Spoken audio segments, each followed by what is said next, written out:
हमारे नौकरियों के अंदर आप देख रहे हो लगातार पेपर लीक हो रहे हैं। हमारे छोटे छोटे ये बच्चे हैं, हमारे जो ये बड़े होकर जब +2 के बाद ये विभिन्न प्रकार की नौकरियों की तैयारी करेंगे, उसके बाद इनके पेपर लीक हो जाते हैं।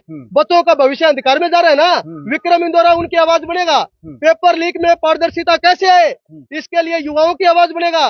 तमाम युवा साथी, किसान साथी, मजदूर साथी, व्यापारी, कर्मचारी, सबको कहना चाहता हूँ, विक्रम इंदौरा सदैव 2010 से आपकी आवाज को उठाता रहे और आगे भी आपकी आवाज उठाता रहूंगा। आप कंधे से कंधा मिला करके इस मजदूर के, किसान के बेटे का साथ दें। और जितने भी धनाढ़ पूंजीपति चुनाव लड़ रहे हैं, जो आपको खरीदने की, फरोख्त करने की बात करते हैं, इनको सबक सिखाने का काम करो। आप लोग की नींद हराम करी है, आखिरकार क्यों बरसिंह बेनीवाल की नींद हराम करी है, कांग्रेस वालों की भी क्यों आपने नींद हराम करी है? हमारे लोग सबसे ज्यादा कांग्रेस से जुड़े हुए लोग हैं। और जब कांग्रेस की सरकार थी, कांग्रेस ने एक रूल बनाया कि पहली क्लास से लेकर के 9वीं तक किसी बच्चे को फेल नहीं करना। आप ये बताओ पालाराम जी, अगर किसी बच्चे को पहली क्लास से लेकर के 9वीं तक किसी बच्चे को पास किया जाएगा, क्या वो बच्चा 10वीं 12वीं पास कर पाएगा? ऐसी ऐसी पॉलिसियां बनाई ताकि हमारे गरीब किसान मजदूर के बेटे आगे न बढ़ सके। उन सभी भाइयों को कहना चाहता हूँ, कांग्रेस की सरकार ने हमारे पैर पर कुल्हाड़ी मारने का काम किया। अब वक्त आ गया है, चाहे वो कांग्रेस की सरकार है, चाहे भाजपा की सरकार है, चाहे इनेलो की सरकार है, सबको सबक सिखाओ। और आपके बीच में सदैव जिसने रह करके आपकी आवाज उठाई, आपकी आवाज को शासन प्रशासन सरकार तक ले जाकर के मैंने हल करवाया, उस साथी की आवाज बनो, ताकि भविष्य में ये जो हौसला और ताकत आप दोगे, आपकी मजबूती के साथ मैं ताकत बन सकूं। एलनाबाद विधानसभा में पहुंच चुके हैं, गांव गुड़िया खेड़ा। ये है गांव गुड़िया खेड़ा मेरे साथियों। और एक आजाद उम्मीदवार ने एलनाबाद जो इन लोगों का गढ़ कहलाता था, और उनकी भाई सबकी नींद हराम कर दी है मेरे साथियों। चाहे वो कांग्रेस हो और चाहे नेलो पार्टी हो, सबकी नींद हराम कर दी है मेरे साथियों। तमाम जो ये गाड़ी खड़ी है आपके सामने, बिल्कुल गांववासी इकट्ठे हो रहे हैं मेरे साथियों, और करेंगे इन तक पूरी बात कि क्यों आखिरकार इन लोगों की नींद हराम करी है, आखिरकार क्यों बरसिंह बेनीवाल की नींद हराम करी है, कांग्रेस वालों की भी क्यों आपने नींद हराम करी है, पूरी बात करें। इंदौरा साहब नमस्कार जी। क्या नमस्कार जी। सबसे पहले PR देसी खबर देखने वाले तमाम दर्शकों का मैं धन्यवाद करता हूं और आपका भी धन्यवाद करता हूं। आप समय निकाल करके यहाँ पर पहुंचे हो। गुड़िया खेड़े के अंदर आप आए हो और जगह जगह हर गांव आप डोर टू डोर जा रहे हो, आपको कैसा प्यार मिल रहा है? मेरे को ये प्रेम प्यार आप देख लो। आज गुड़िया खेड़ा के तमाम ग्रामीण यहाँ पर इकट्ठे हुए हैं और मैं गुड़िया खेड़ा गांव का आभार व्यक्त करता हूँ। सदैव जब जब मुझे जरूरत पड़ी है, ये कंधे से कंधा मिला करके मेरे साथ चले हैं। हाँ जी। इंदौरा साहब जी, दो जोटा बोटा मोटा मोटा एलनाबाद मान्यता इलाका का है, आपको पता ही है। विधानसभा एलनाबाद के अंदर तगड़ा जोटा के बीच में फंस रहा हो यार, क्या ना जोटा है यार। अरे के यार इसी बात करे यार, क्या ना जोटा है। अगर इसी कोई बात हुआ तो अठे काम हुआ। एलनाबाद हल्के के अंदर 78 गांव में 17 वार्ड है। आज लोगों को पूछो कितनी परेशानी है। अठे मेरी बहन बेटी है, लमुट लमुट के बसा में जावे, न कोई पर्याप्त बसा की सुविधा है, न कोई अठे हमारे नाथूश्री चौपटा में कॉलेज की सुविधा है। मेरी बहन बेटी है, बन कितनी तकलीफ होवे। ठीक है, अठे बार बार सत्ता में लोग रहे, चाहे वो अभय सिंह रहे, चाहे वो कांग्रेस की सरकार रही है। मैं उन लोगों से पूछना चाहता हूँ, क्या कभी आपने कॉलेज की मांग करी? क्या कभी ये मांग करी कि यहाँ पर हमारे जो बच्चे एकेडमी बने, यहाँ पर हमारे कोई आर्मी की तैयारी करता है, कोई पुलिस की तैयारी करता है, बच्चों के लिए एकेडमी होनी चाहिए ना, ताकि बच्चों का भविष्य उज्जवल बने। ये छोटे छोटे बच्चे हैं, इनकी नींव मजबूत कैसे होगी? इनकी नींव मजबूत तब होगी जब अच्छी इनको शिक्षा मिलेगी, शिक्षा प्रणाली के अंदर अच्छी इनको व्यवस्था मिलेगी। यहाँ पर कोई व्यवस्था नहीं है। इस हल्के में जो लोग बरसाती मेंढकों की तरह आते हैं, चुनाव के दौरान आते हैं और इन भोली भाली जनता को गुमराह करके चले जाते हैं। अब मैं तो इनके बीच में रहता हूँ, सदैव इनके साथ रहता हूँ, और इन लोगों को भी मुझ पर पूरा भरोसा है कि विक्रम इंदौरा यहाँ का प्रतिनिधि बनेगा तो हमारी मजबूत बुलंद आवाज बनेगा। और मैं एलनाबाद हल्का वासियों को विश्वास दिलाना चाहता हूँ कि मैं मजदूर का बेटा हूँ, किसान का बेटा हूँ, जिसने सदैव आपकी लड़ाई लड़ी है, आपकी आवाज को कभी दबने नहीं दिया।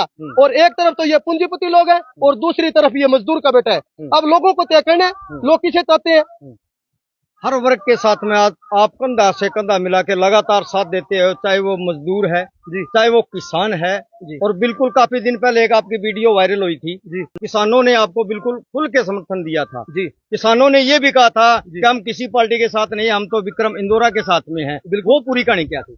वो कहानी यही है, इस हल्का एलनाबाद के ही नहीं, पूरे देश भर के जो किसान मजदूर जो साथी हैं वो मेरे साथ हैं, क्योंकि जब टंकी आंदोलन हुआ था नारायणखेड़ा के अंदर 24 घंटे किसानों के बीच में रहा था, और मैंने ये भी कह दिया था कि अगर माइक छोड़ करके, मुझे पत्रकारिता छोड़ करके आपके बीच में भूख हड़ताल पर बैठना पड़ा तो विक्रम इंदौरा पीछे नहीं हटेगा। मजबूती के साथ किसानों के साथ मैं डटा रहा। आज मैं तमाम किसान साथियों को कहना चाहता हूँ, विक्रम इंदौरा ने आपकी आवाज को कभी दबने नहीं दिया। मजबूती के साथ शासन प्रशासन तक आपकी आवाज उठाई और आगे भी उठाता रहूंगा।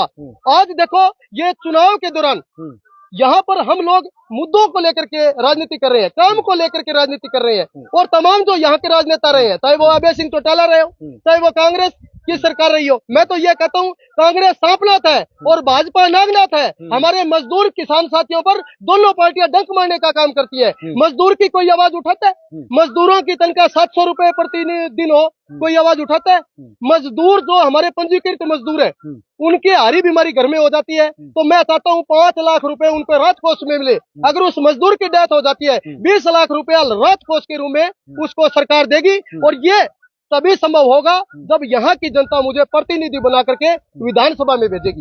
विक्रम जी, आपने विधानसभा क्षेत्र के अंदर डंका बजाया और बड़े बड़े यानी कि पूंजीपतियों की आपने नींद हराम कर रखी है जी। उनको रात को नींद भी नहीं आ रही। विक्रम इंदौरा हमारे साथ में बिल्कुल सामने खड़ा हो रहा है कि बार क्या बनेगा हमारे साथ में, क्या नहीं बनेगा। ये कहानी ऐसे है, 2011 से मैं इन लोगों के साथ संघर्ष कर रहा हूँ। आपने देखा टिकट वितरण में कितना देरी लगी, कितना समय लगा, क्योंकि मैं पिछले 6 महीने से लोगों को कह रहा हूँ मैं चुनाव जरूर लड़ूंगा, मेरा झंडा और डंडा मजबूत है। हम मुद्दों को लेकर के राजनीति करने आए हैं, काम को लेकर के राजनीति करने आए हैं, और ये लोग जितने भी यहाँ पर, चाहे वो भरत सिंह बेनीवाल हो, चाहे अभय सिंह चौटाला हो, चाहे वो बीजेपी का हो, कोई किसी का हमदर्द नहीं है। यहाँ पर सुख दुख में अगर कोई साथी इनके साथ खड़ा होता है तो वो विक्रम इंदौरा होता है। आप इन तमाम साथियों से बात कर लीजिए, हमेशा इनके साथ कंधे से कंधा मिला करके खड़ा रहूं, और आज भी भरोसा दिलाता हूं कि आप मेरी मजबूत आवाज बनो। और जो यहाँ का प्रतिनिधि है, बार बार यहाँ से विधायक रहे, जब किसान आंदोलन चला था, इस्तीफा दिया था, पूरे देश के अंदर एक बहुत बड़ी बात थी। आज उस अभय सिंह चौटाला ने उन लोगों के साथ हाथ मिलाया जो किसानों को गाली निकालते थे, काली भेड़ कहते थे। क्या ये सही है? ये अपनी विचारधारा के साथ समझौता किया। जो चौधरी देवीलाल ने जो पौधा लगाया था, उस विचारधारा के साथ और कांडा के साथ उन्होंने हाथ मिला लिया। बिल्कुल मिलाया, बिल्कुल मिलाया। यानी कि काली भेड़ वाली जो आपने ये बात भी बड़ी ज्यादा सोशल मीडिया पे पूरी मान लो वायरल हो रही है कि काली भेड़ कांडा ने कहा। देखो सोशल मीडिया पे ये बात वायरल हुई, जगह जगह यही बातें हो रही हैं, और जो इनेलो पार्टी के हैं वो लगातार इलाहाबाद सीट से बिल्कुल जीतते आ रहे हैं, परंतु इलाहाबाद हल्के के अंदर उन्होंने कुछ काम करवाया। काम होता तो ये जनता परेशान होती। यहाँ पर न तो कोई कॉलेज है, न कोई यहाँ पर एकेडमी है। ठीक है, हमारा सेमग्रस्त इलाका है नाथुश्री चोपटा, उसकी भूमि को उपजाऊ किया जाए, इसके लिए कोई आवाज उठाई है? जो हमारे 5 एकड़ से कम के जो किसान भाई है, उनका सारा कर्जा माफ हो, मैं ये चाहता हूँ। लेकिन ये जो आवाज है किसी ने नहीं उठाई। गाँव का जो सफाई कर्मी है, गाँव का जो चौकीदार है, उनको अनेक प्रकार की सुविधाएं मिले, क्या ऐसी कोई आवाज किसी ने उठाई है? उनकी आवाज विक्रम इंदौरा बनेगा। विक्रम इंदौरा ये मान करके चला है कि यहाँ पर अगर इलाहाबाद की जनता मुझे प्रतिनिधि बनाती है, गांव के जो सफाई कर्मी है, 15,000 सफाई कर्मी हरियाणा प्रदेश के अंदर है, विक्रम इंदौरा यहाँ से विधायक बनेगा। पहले कलम से सफाई कर्मचारी को पक्का करने का वादा करता हूँ। इसके साथ साथ चौकीदारों को अनेक प्रकार की सुविधाएं मिले। जो हमारे अन्नतम के कर्मचारी, आपने देखा टंकी पर बहुत बड़े आंदोलन करने पड़े, विक्रम इंदौरा उनका हितैषी है। ठीक है, विक्रम इंदौरा यहाँ से अगर विधायक बनता है तो उनकी जो मांग है अन्नतम के कर्मचारियों को पक्का करने की, वो मैं पक्का करूंगा। इसके साथ साथ और बहुत छोटे छोटे मुद्दे हैं जो मैंने सोच रखे हैं, चाहे वो नशे को लेकर हो। आपने लगातार देखा है, ये हमारा एरिया ये नशे की ग्रस्त में जाता है, चपेट में जाता है। तो नशे के प्रकोप से युवाओं को कैसे बाहर निकाला जाए, इसके लिए मैं प्रयास करूंगा।